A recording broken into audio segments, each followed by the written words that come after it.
চট্টগ্রামের আদালত পাড়ায় চিন্ময় কৃষ্ণ দাস ব্রহ্মচারীর অনুসারীদের হামলায় নিহত হন আইনজীবী সাইফুল ইসলাম আলিফ। এ ঘটনায় দেশ জুড়ে ক্ষোভে ফেটে পড়ে সাধারণ মানুষ। গতকাল রাতেই দেশের বিভিন্ন স্থানে বিক্ষোভ মিছিল হয়।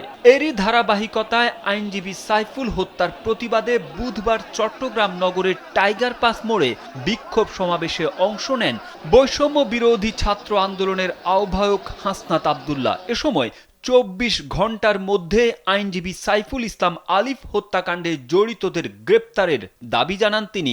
হাসনাত আব্দুল্লাহ বলেন, আমাদের দেশের সব ধর্মের সহ অবস্থান থাকবে, আমরা সবার অধিকার রক্ষায় কাজ করব, কিন্তু ধর্মের দোহাই দিয়ে উগ্রবাদী সংগঠন পরিচালনা করলে বাংলাদেশে এক হাত জায়গাও দেওয়া হবে না।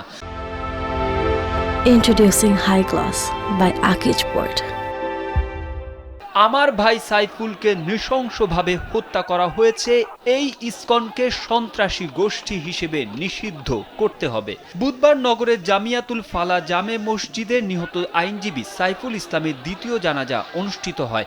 এতে অংশ নেন জুলাই শহীদ স্মৃতি ফাউন্ডেশনের সাধারণ সম্পাদক সার্জিস আলম। এরপর তাদের নেতৃত্বে প্রায় ১,০০০ মানুষ টাইগার পাস মোড়ে অবস্থান নেন।